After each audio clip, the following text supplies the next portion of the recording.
أعوذ بالله من الشيطان الرجيم بسم الله الرحمن الرحيم السلام عليكم ورحمة الله وبركاته النبي المصطفى رسول الله صلى الله عليه وسلم وعلى كل الصحابة وقرابة والتابعين التابعين لهم بإحسان إلى يوم الدين وإلى أرواح والدينا ومعلمينا وذوي الحقوق علينا أجمعين. الفاتحة. أعوذ بالله من الشيطان الرجيم بسم الله الرحمن الرحيم الحمد لله رب العالمين الرحمن الرحيم مالك يوم الدين إياك نعبد وإياك نستعين اهدنا الصراط المستقيم صراط الذين أنعمت عليهم غير المغضوب عليهم ولا الضالين آمين. إن الحمد لله نحمده ونستعينه ونستهديه ونستغفره ونعوذ بالله من شرور أنفسنا ومن سيئات أعمالنا من يهده الله فلا مضل له ومن يضلله فلا هادي له. أشهد أن لا إله إلا الله وأشهد أن محمدا عبده ورسوله. اللهم صل وسلم على سيدنا محمد وعلى آله وصحبه أجمعين. سبحانك لا علم لنا إلا ما علمتنا إنك أنت العليم الحكيم. رب اشرح لي صدري ويسر لي أمري واحلل عقدة من لساني يفقه قولي. اللهم أنت ربي لا إله إلا أنت خلقتني وأنا عبدك وأنا على عهدك ووعدك ما استطعت. أعوذ بك من شر ما صنعت أبوء لك بنعمتك علي وأبوء بذنبي فاغفر لي فإنه لا يغفر الذنوب إلا أنت. قال الله تعالى في كتابه الكريم أعوذ بالله من الشيطان الرجيم ولا تأكلوا أموالكم بينكم بالباطل وتدلوا بها إلى الحكام لتأكلوا فريقا من أموال الناس بالإثم وأنتم تعلمون. Yang bermaksud, dan janganlah sebahagian kamu memakan harta sebahagian yang lain di antara kamu dengan jalan yang batil, dan janganlah kamu membawa urusan harta itu kepada hakim supaya kamu dapat memakan sebahagian daripada harta benda orang itu dengan jalan berbuat dosa padahal kamu mengetahuinya. Surah Al-Baqarah ayat 188. Wa qala an-nabiy sallallahu alaihi wasallam ta'allamul qur'ana wa'allimuhun nas wa ta'allamul fara'idha wa'allimuha fa inni imru'un maqbudun wal 'ilmu marfu'un wa yushiku ay yakhtalifa ithnani fil fariidati wal mis'alati fala yajidani ahadan yukhbiruhuma. Nabi SAW bersabda, yang bermaksud, pelajarilah ilmu Al-Quran serta ajarkanlah ia kepada manusia, dan pelajarilah ilmu faraid serta ajarkanlah. Sesungguhnya aku manusia biasa, yakni akan wafat jua, dan ilmu ini akan hilang, kata Nabi SAW. Dengan hilang, yakni dengan cara matinya orang yang memiliki ilmu. Dan aku sangat takut dan resah jika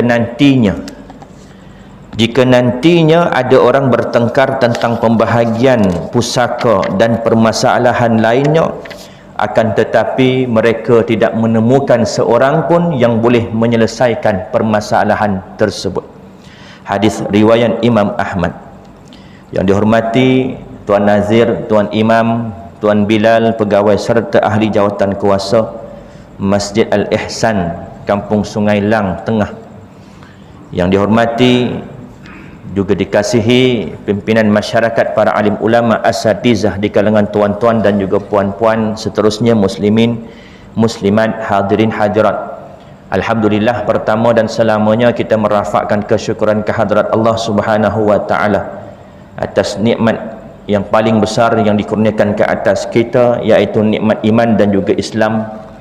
Atas izin dan juga rahmatnya dapat kita berkumpul pada malam ini melaksanakan solat fardu maghrib secara berjemaah, dan seperti mana yang telah dijadualkan, pada malam ini kita akan sambung pengajian kita berkait dengan ilmu faraid, yang mana kita akan petik dari kitab Faham Faraid karangan Al-Fadil Ustaz Hilmi Hanis bin Muhammad.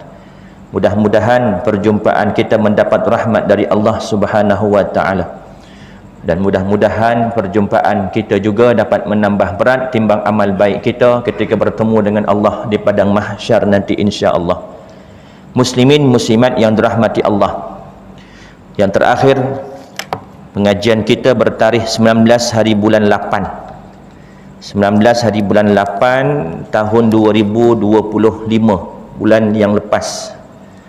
Dan seperti mana kebiasaannya, pengajian kita ini bukan hanya baca kitab semata-mata, tetapi saya akan selitkan juga beberapa isu semasa yang mungkin kita boleh ambil sebagai pengajaran dan juga pedoman sepanjang tempoh daripada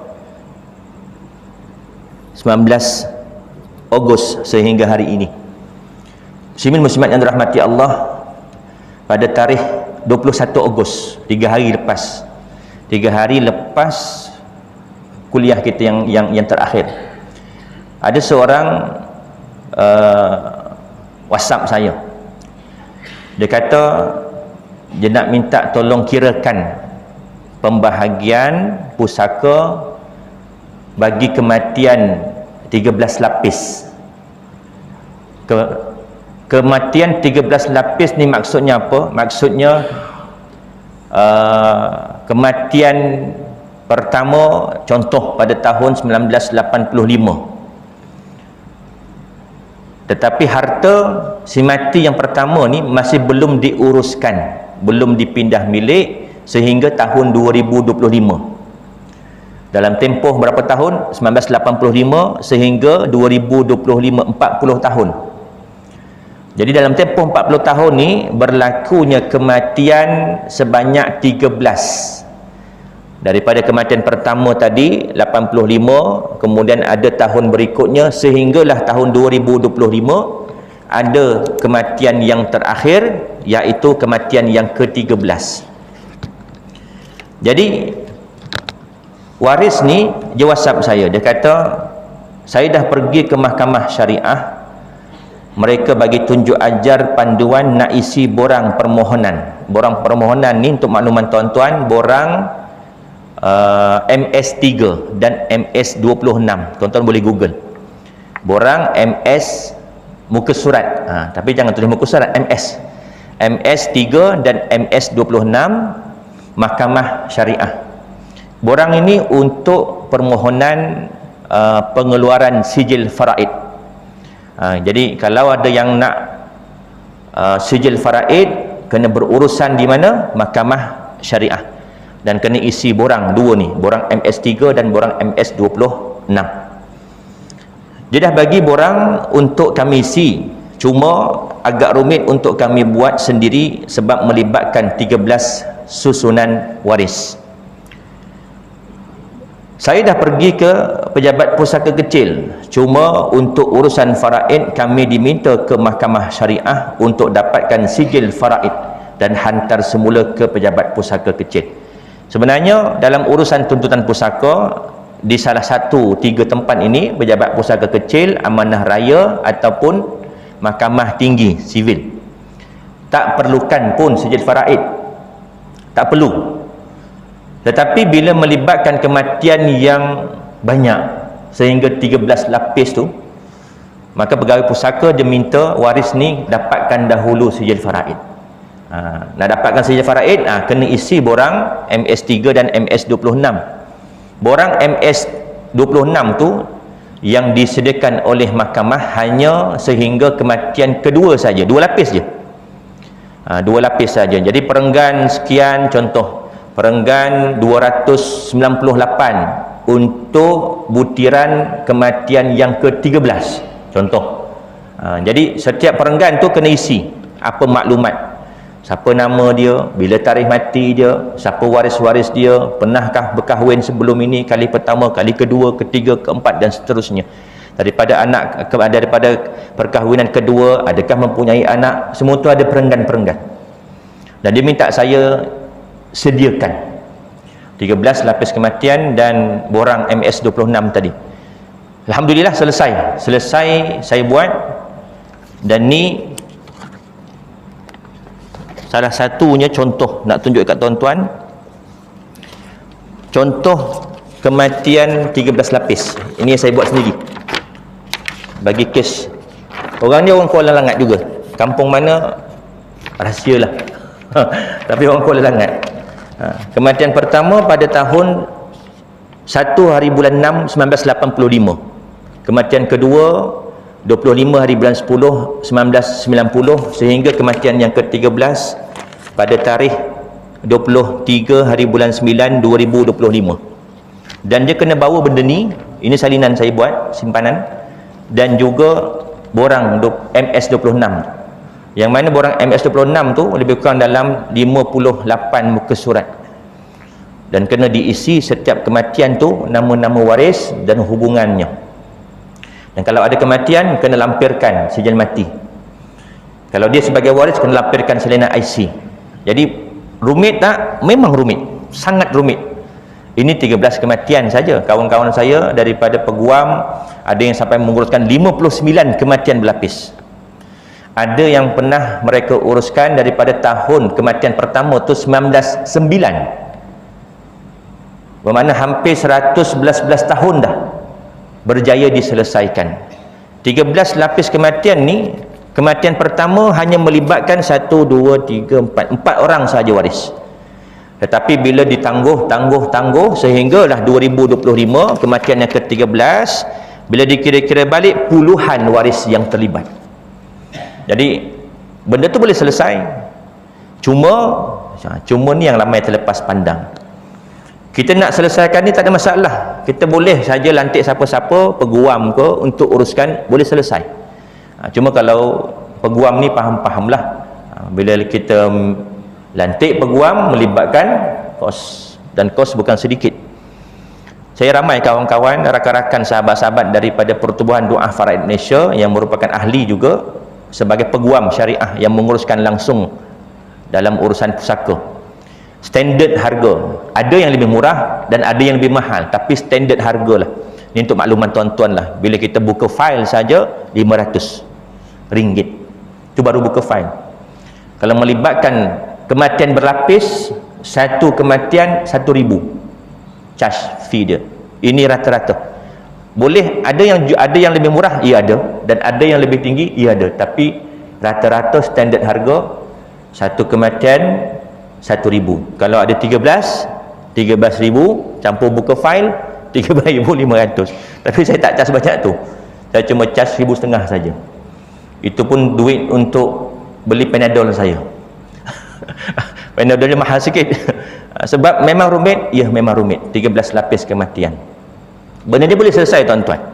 Cuma dalam tempoh 40 tahun tu, 1985 sehingga 2025, 40 tahun, ada tanah yang dimiliki oleh waris, kematian pertama. Maknanya daripada kematian pertama tu tahun 85, si mati tu ada tanah, dan sehingga hari ini tanah tu masih lagi nama dia. Dan bila selesai urusan ni, waris pun dah pergi mahkamah syariah untuk buat tuntutan sijil faraid, kemudian tunggu sijil faraid siap, pergi ke pejabat pusaka, tukar, dapat tarikh untuk bicara, kemudian keluar perintah, tukar nama dalam geran, selesai. Tapi dalam tempoh 40 tahun tu ada tanah, yang mana tanah tu ada hasil, dan hasil itu siapa yang makan? Ini yang jadi persoalan. Kematian ke-13 sampaikan ada waris-waris yang Tak tahu, dia pun sebagai waris. Bila kita minta salinan IC nak daftarkan permohonan pusaka arwah yang 1985 ni, saya pun waris juga ke? Ya, sebagai waris. Kerana waris daripada kematian yang ke-13. Dia mewarisi harta kematian pertama tu melalui waris kematian kedua, waris kematian ketiga, waris kematian keempat, sehingga waris kematian yang ke-13. Dia ada bahagian. Hujung ni, kat hujung sekali ni, kalau ikutkan di sini peratus, dia bukan peratus, pecahan. Paling sedikit bahagian dia 476 per 80,640. Sampai macam tu je punya pecahan. Dah habis kecil dah tu. Dah tak boleh kecilkan lagi dah. Sebabnya nombor-nombor yang lain, bahagian yang lain lagi besar. Dan tak boleh bahagi lagi dah. Bahagi 2 tak boleh, bahagi 3 tak boleh. Jadi itulah bahagian yang paling kecil. Bawahnya tu sampai puluh ribu. Kalau tanah tu seekar, agak-agak bahagian dia banyak mana, sikit je. Tapi dia kena terlibat juga dalam pengurusan pusaka. Sebab dia sebagai waris. 40 tahun tu ada hasil tanah dan ada yang makan. Kita bukan nak buruk sangka, tapi kebiasaannya dan logiknya, kalaulah kematian ke-13 dia pun tak tahu dia sebagai waris, agak-agak dia merasa tak hasil. Tak. Jadi siapa yang makan, Allahu a'lam. Ni yang kita takutkan sangat-sangat. Bila mana ada di kalangan waris-waris yang makan harta batil melalui pusaka. Dan kata ulama, orang yang memakan hak, memakan harta waris-waris yang lain juga termasuk dalam perkara makan harta batil. Sekalipun ibu makan harta ibunya, sekalipun ayah makan harta anaknya, ibu makan harta anaknya, ayah makan harta anaknya, juga termasuk makan harta batil dalam bab pusaka. Contoh, si mati ni lelaki, ada seorang isteri dan ada seorang anak lelaki. Berapa bahagian untuk isteri? 1/8. Berapa bahagian untuk anak lelaki? 7/8. Asabah binafsi, bakinya 7/8. Kalau ada duit 80,000 contoh, untuk isteri bahagian dia RM10,000, untuk anak lelaki RM70,000. Ini apa yang saya jumpa dalam masyarakat. Sebab ramai yang datang, yang bertanyakan melalui WhatsApp, datang ke pejabat saya, cerita sambil nangis, meluahkan isu-isu berkait dengan pusaka. Bila anak ni nak bahagian daripada harta pusaka ayah, mak tak bagi. Ni banyak berlaku. Kadang-kadang mak siap marah lagi. Mak kan ada lagi. Dia menganggap selagi mak tu ada, harta ayah tu milik mak. Sedangkan bahagian mak tu, isteri, hanya 1/8. Jadi anak-anak ni memendam rasa. Ada yang memerlukan harta, ada yang hidup susah, ada yang tanggungan ramai, anak nak sekolah, tapi mengharapkan harta pusaka ayah, mak tahan. Dan mak makan seorang. Kalau anak-anak ikhlas, redha, tak timbul isu, tak ada masalah. Tapi kalau anak tu tak redha, dan saya pernah jumpa, sehingga kan anak tu mengatakan, kami tak redha ustaz. Walaupun jumpa sonok je, tapi dalam hati tu kata tak redha. Na'udzubillah. Saya pujuk juga, jangan tuan-tuan, jangan sampai kita rasa tak redha. Tak redha kita tu bukan susah pada mak saja, susah pada kita juga. Ni biasa kita dengar, engkau dah niaya aku, kau dah zalimi aku, kau tunggu akhirat merangkak kau cari aku. Biasa tak kita dengar? Biasa. Bukan susah pada dia je, susah pada kita juga, sebab nak tunggu dia ke akhirat nanti. Kadang ada anak yang tak kisah, kata anak, tak apalah mak, hasil tanah arwah ayah ni mak ambil lah semua selagi mak ada. Nanti mak dah tak ada, dapat ke saya juga. Betul lah, kalau mak mati dulu. Kalau dia mati dulu dia pun tak merasa, dan waris-waris dia pun silap-silap tak merasa juga. Sedangkan dah ada dah bahagian dia semasa arwah ayah tu dah meninggal, ada dah bahagian dia, tapi tak diuruskan dengan segera, dengan pelbagai kekangan, pelbagai isu, masalah-masalah yang berlaku. Yang ni yang ditakuti nanti, kata Nabi SAW, akan datang satu di akhirat nanti, satu hamba, iaitu di kalangan umatku, yang datang berbondong-bondong membawa pahala solatnya tak tinggal, pahala puasanya, pahala zakatnya, pahala sedekahnya, umrah, haji dan sebagainya. Banyak amalan-amalan dia bawa pahala hadapan Allah tu, tapi jadi muflis. Sebab apa jadi muflis? Sebab menzalimi orang lain, makan harta orang lain, fitnah orang lain, mengumpat orang lain. Semuanya itu akan dibayar di akhirat nanti.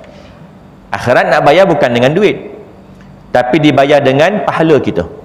Kita ada zalimi orang, kita ada ambil hak orang, kita ada ambil pusaka orang, kita makan harta itu. Akhirat nanti nak kira bagaimana, pahala kita bagi ke dia. Kalau banyak pahala kalau pahala kita pun tak banyak, kita zalimi orang lagi banyak, pahala kita sikit, tak dapat bayar lagi, dosa dia ditimpakan ketimbangan kita. Na'udzubillah min zalik. Yang ni yang dikatakan Nabi SAW muflis di akhirat nanti. Tuan-tuan, kita dosa dengan Allah cukup 3 syarat taubat, mudah-mudahan Allah Maha Pengampun. Apa dia 3 syarat taubat? Berhenti, kemudian menyesal, dan ketiga berazam. Kalau contoh dulu kita pernah berjudi, berhenti, dan kita kena menyesal, ya Allah, aku menyesal berjudi sebelum ni, dan berazam, aku berazam tidak akan berjudi lagi. Cukup 3 syarat, Allah Maha Pengampun. Tapi kalau melibatkan yang keempat, apa dia? Hak sesama makhluk, kena selesai kat dunia, tuan-tuan. Tak cukup 3 syarat tadi, kena selesai yang keempat ni. Sebab kita dah mengambil hak orang, kita mengumpat orang, kita memfitnah orang, hak maruah dia kena selesai kat dunia. Tak selesai kat dunia, buatlah amalan banyak mana pun, akhirat nanti akan dipertimbangkan. Sebab sesama makhluk, sesama Allah, alhamdulillah Allah Maha Pengampun, tapi sesama makhluk ni yang kita risaukan, hak sesama makhluk. Dan bila kata makhluk, bukan hanya manusia semata-mata. Kita mungkin ada zalimi binatang, kita mungkin ada zalimi tumbuh-tumbuhan. Sebab tu dalam ibadah haji umrah tak boleh suka-suka petik pokok tu patahkan, tak boleh. Dekat situ ajar adab kita dengan makhluk, walaupun dia tumbuhan. Betul akhirat nanti yang dibangkitkan dengan buku amalan manusia dan jin saja, tetapi haiwan juga akan dibangkitkan, bukan nak buka buku amalan dia, tapi nak menuntut hak dia. Sebab apa? Sebab kita zalimi dia. Ni hubungan kita sesama makhluk. Bela kucing, tapi 3 hari tak bagi makan, kurung dia. Kurus kucing tu, berdosa tak kita? Dosa. Akhirat nanti dia akan bangkit, dia akan mengadu depan Allah. Jangan ingat sesama makhluk ni dengan manusia saja. Dengan manusia melibatkan kita punya pahala nanti, silap-silap jadi muflis, na'udzubillah. Jadi kalau ada urusan yang belum selesai sesama manusia, selesaikan di dunia, jangan sampai dibawa ke akhirat. Muslimin muslimat yang dirahmati Allah, muka surat 32 kita sambung. Yang lepas kita dah baca surah An-Nisa ayat yang ke-12. Dalam ayat ini Allah Subhanahu wa taala memerintahkan tentang pembahagian pusaka untuk suami isteri dan adik-beradik seibu. Yang lepas kita dah bincangkan untuk bahagian suami dan isteri. Mudah saja formula dia. Suami ada 2 keadaan. Pertama 1/2, dan yang kedua 1/4. Bila dapat 1/2? Jika si mati arwah isteri dia tiada anak. Kalau si mati arwah isteri dia ada anak, maka suami tak dapat 1/2, dapat 1/4. Itu saja untuk bahagian suami. Anak di sini kalau kita lihat terjemahan anak, tapi kalau lihat pada tafsir, anak dan ke bawah, maknanya anak, cucu, cicit dan ke bawah. Tak ada anak, ada cucu, dikira sebagai ada anak. Ada keturunan bawah. Tak ada anak, tak ada cucu, ada cicit. Semasa si mati ni, anak dah mati dulu, cucu dah mati dulu, cicit ada, bayi lagi. Maka pasangan si mati ni dapat 1/4, bukan 1/2, sebab ada keturunan bawah. Dan bila kata cucu, semua sudah maklumlah, hanya cucu dari anak lelaki saja. Kita ada anak laki, kita ada anak perempuan. Anak laki ada anak perempuan pun ada anak. Yang dikatakan waris dalam faraid hanya anak daripada anak lelaki saja, cucu. Yang tu saja. Adapun cucu daripada anak perempuan itu bukan waris. Itu nanti kita akan masuk dalam bab zawil arham. Dia ahli keluarga tapi bukan waris dalam faraid. Ada tak bahagian dia? Kalau pengamalan kita di Malaysia, mereka tiada bahagian. Kerana apa? Kerana hak Baitul Mal mengatasi zawil arham. Kita ada Baitul Mal. Tapi negara-negara lain yang tiada Baitul Mal, maka dapat ke zawil arham. Adalah perbincangan berkenaan dengan waris-waris zawil arham. Kita akan jumpa nanti dalam tajuk zawil arham. Itu bagi suami. Bagi isteri, dua keadaan juga. Sama juga konsep dia. Yang mempengaruhi bahagian pasangan ni, suami atau isteri, adalah anak-anak si mati. Jika laki ni meninggal dunia, ada isteri seorang, kemudian ada anak. Anak ni anak si mati, ya, bukan anak isteri, anak si mati. Maka bahagian isteri 1/8. Kalaulah laki ni meninggal dunia, tiada anak, dan ada isteri, walaupun isteri ni janda dulu kahwin, ada anak, tapi status si mati tiada anak, maka bahagian isteri 1/4. Suami 1/2, 1/4. Isteri 1/4, 1/8.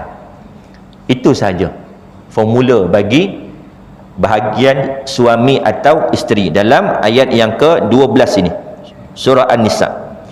Dalam ayat itu panjang. Satu ayat tu cerita untuk bahagian suami isteri dan adik-beradik seibu. Yang lepas kita terhenti sehingga adik-beradik seibu. Kita sambung. Allah Subhanahu wa taala berfirman, "Wa in kana rajulun yurathu kalalatan aw imra'atun walahu akhun aw ukhtun falikulli wahidin minhumas sudus fa in kanu aktsara min dzalik fahum syuraka'u fis thuluth min ba'di wasiyatin yusa biha aw dain ghaira mudar wasiyatan minallah wallahu alimun halim." Yang bermaksud, jika seseorang mati, baik lelaki maupun perempuan, yang tidak meninggalkan ayah dan tidak meninggalkan anak. Dalam bahasa Arab, gelaran bagi seseorang yang meninggal tiada keturunan atas, bapa, ibu, datuk, nenek, dan keturunan bawah, anak, cucu, cicit dan ke bawah. Gelaran mereka diistilahkan sebagai kalalah. Sebab tu dalam ayat ini disebut wa in kana rajulun yurathu kalalah. Kalalah tu maknanya apa? Dia meninggal tak ada waris atas dan tiada waris bawah. Tak ada ayah, ibu, atuk, nenek, tak ada anak, cucu, cicit dan ke bawah. Itu maksud kalalah. Tetapi mempunyai saudara lelaki seibu dan seorang saudara perempuan seibu. Ada seorang adik-beradik, ada abang saudara seibu, dan kakak saudara seibu juga. Apa makna saudara seibu? Sama ibu lain bapa. Kalau seibu sebapa, sama ibu sama bapa. Kalau sebapa, sama bapa lain ibu. Tapi kalau seibu, sama ibu lain bapa. 3 jenis saudara ini sahaja yang dikategorikan sebagai waris. Kita banyak istilah-istilah adik-beradik. Adik-beradik apa lagi? Adik-beradik tiri, itu bukan. Adik-beradik ipar. Yang dikatakan adik-beradik saudara yang waris dalam pusaka hanya 3 jenis. Seibu sebapa dan juga seibu. Ayat ini cerita yang seibu. Nanti kita akan jumpa surah An-Nisa ayat 176 untuk seibu sebapa dan sebapa pula. Jadi ayat ini untuk yang seibu. Allah Subhanahu wa taala berfirman, kalaulah si mati ini tak kira laki atau perempuan meninggal dalam keadaan kalalah, tak ada ayah, mak, datuk, nenek dan tiada waris yang di bawah, anak, cucu dan ke bawah, tetapi mempunyai seorang saudara lelaki seibu, atau seorang saudara perempuan seibu, tak kira, cuma ada seorang tu je adik-beradik dia, tapi adik-beradik seibu, maka bagi masing-masing 1/6 harta. Itu kalau seorang.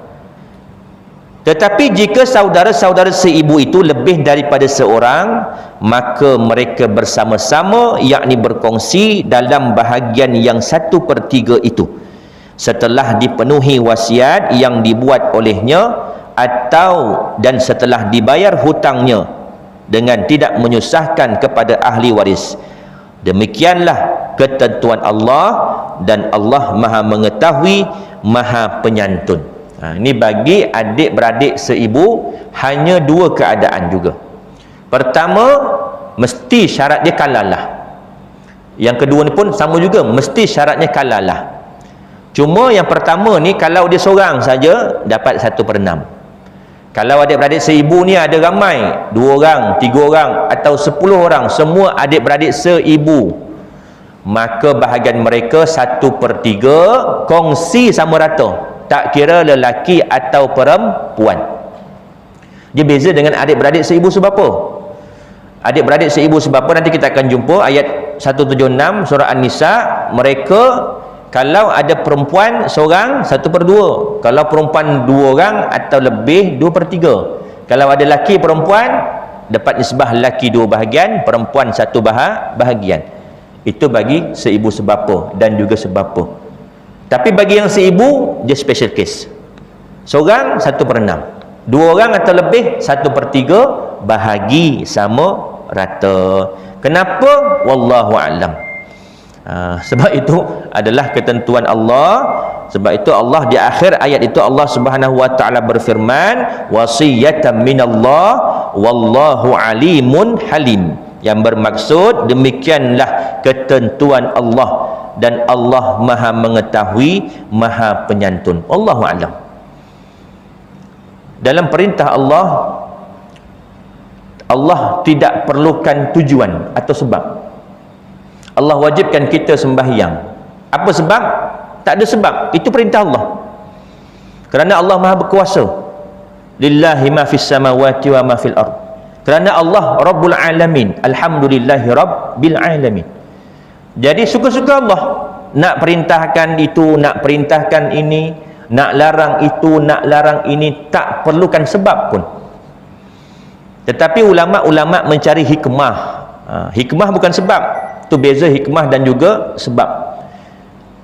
Ulama-ulama mencari hikmah di sebalik perintah ni, oh hikmahnya demikian. Di sebalik larangan ini, oh hikmahnya demikian. Hikmah, kenapa laki dapat lagi banyak daripada perempuan dalam pembahagian faraid?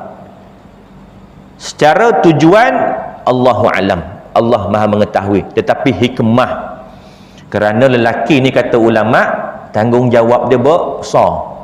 Dia ada tanggungan.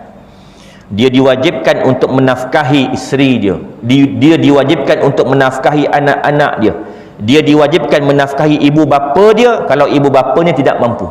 Ini bagi seorang lelaki. Adapun bagi seorang wanita, dia tak diwajibkan pun dalam hidup dia untuk menafkahi orang lain. Tak. Dia ada anak dan dia ada suami. Dia dapat bahagian pusaka dari arwah ayah dia. Contoh. Sedangkan dia ada abang, abangnya dapat lagi banyak. Abangnya dapat 2 ekar, dia dapat 1 ekar. Kira duit lah. Abangnya dapat 20,000, dia dapat 10,000. Contoh. 2 adik-beradik ni. Jadi adik perempuan ni kata, kenapalah aku dapat sikit, abang dapat 20,000. Tapi kita tahu 20,000 yang abang dapat tu, selat-selat 3 bulan, 1 sen pun abang tak masa. Sebab nak menafkahi isteri dia, nak menafkahi anak-anak dia, selat-selat 3 bulan tak cukup lagi. Adapun dia, yang anak perempuan dapat 10,000 tadi, dia ada suami dia, dia ada anak-anak dia, dia tak wajib menafkahi suami dia, dia tak wajib menafkahi anak-anak dia, suami dia masih ada. Dan 10,000 tu dia boleh makan seorang istilahnya. Dia nak beli handbag ke, dia nak beli alat makeup ke, dia nak beli baju baru ke, dari sudut syarak tiada halangan. Ni hikmah di sebalik kenapa lelaki dapat lebih banyak daripada perempuan. Kemudian ada yang kata kat belakang muslimat, alah ustaz, sekarang ni kalau tengok yang dapat bahagian lebih ni Selat-selat akhir bulan tanggungjawab entah ke mana. Bila dapat pusaka, dapat bahagian, hilang macam tu saja. Ini namanya hikmah, bukan sebab. Bila kata hikmah, boleh jadi kena, boleh jadi tak kena. Bila orang tanya macam tu, apa kita nak kata? Soal perintah faraid itu satu perkara yang lain, soal tanggungjawab itu juga satu perkara yang lain, benda yang berbeza. Allah perintahkan kita puasa, dan para ahli dalam medik buat kajian, orang yang berpuasa ni rupa-rupanya dapat menyihatkan tubuh badan dia, dapat merehatkan usus dia, perut dia, dapat merehatkan badan dia, dapat merehatkan emosi mental dia. Sebab tu kalau orang yang bujang, lelaki, rasa keinginan nak berkahwin tapi belum mampu, apa yang diperintahkan oleh Nabi SAW? Puasa. Dengan sebab puasa dia dapat menundukkan emosi dia, dapat menundukkan nafsu dia. Jadi ini hikmah-hikmah yang para ahli jumpa. Tiba-tiba kita jumpa satu alternatif yang lain. Oh, aku tak perlu puasa pun, sebab nak sihatkan badan aku boleh makan ubat ni. Sebab nak sihatkan usus, nak sihatkan perut, aku boleh makan ubat ni, suplemen ni. Contohlah, dengan makan ubat tu, makan suplemen ni, memang betul dia jadi sihat. Adakah puasa jadi tak wajib? Tak, tetap wajib. Sama juga macam tadi. Adakah dengan sebab waris-waris ni tak bertanggungjawab, oh dia dapat harta hilang macam tu saja, tak ada tanggungjawab, adakah faraid tadi jadi ternafi? Tak, tetap juga wajib. Tu nak kata faraid satu perkara, dalam bab tanggungjawab satu perkara. Kita tak boleh nak kaitkan. Cuma kata ulama, antara hikmahnya adalah laki ni ada tanggungan yang banyak, berbeza dengan perempuan.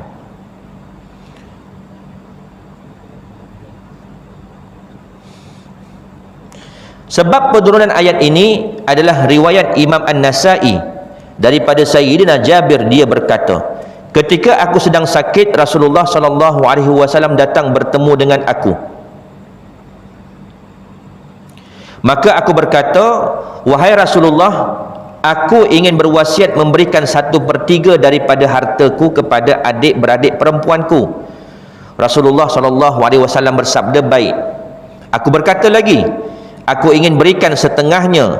Baginda membalas, baik. Kemudian Rasulullah SAW keluar, dan tiada lama kemudian baginda masuk semula ke rumah Jabir seraya bersabda, aku merasakan kamu tidak akan mati kerana penyakitmu ini.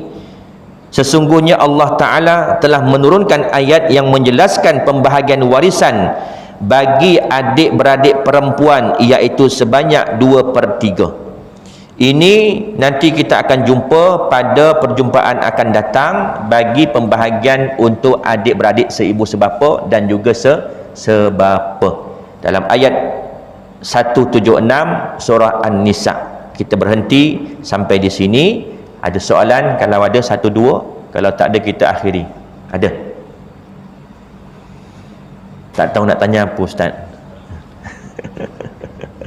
Mumput ndas ni. Okey, saya rasa kalau tak ada, setakat itu saja. InsyaAllah kita akan sambung, akan datang pada muka surat yang ke-33 dalam ayat yang ke-176. Masih lagi tajuk besar je, sumber hukum faraid. Jadi yang lebih itu datang daripada Allah, yang kurang lemah itu datang daripada kelemahan diri saya. Saya mohon maaf, mohon ampun. Andai terkasar bahasa, tergores hati tuan-tuan dan juga puan-puan, kita tangguh dengan tasbih kafarah dan suratul Asr. Subhanakallahumma bihamdika asyhadu an la ilaha illa anta astaghfiruka wa atubu ilaih. Bismillahirrahmanirrahim. Wal 'ashr innal insana lafi khusr illa alladhina amanu wa 'amilus shalihat wa tawassaw bil haqq wa tawassaw bis sabr. Bismillahirrahmanirrahim. Alhamdulillahirabbil alamin wassalatu wassalamu ala asyrafil anbiya'i wal mursalin wa ala alihi wa sahbihi ajmain. Allahumma faqihna fid din wa 'allimna ta'wil wahdina siratal mustaqim siratal ladzina an'amta 'alaihim minan nabiyyin wasiddiqin wasyuhada'i wassalihin Allahumma arinal haqqa haqqa warzuqna tiba'ah wa arinal batila batila warzuqna ijtinabah. Allahumma inna na'udzubika min ilmi la yanfa' wa min qalbi la yakhsha wa min nafsi la yashba' wa min da'wati la yustajabu laha. Rabbana atina fid dunya hasanah wa fil akhirati hasanah wa qina azaban nar. Wa sallallahu ala sayyidina Muhammad wa ala alihi wa sahbihi wa baraka wa sallam. Alhamdulillahi rabbil alamin. Assalamualaikum warahmatullahi wabarakatuh.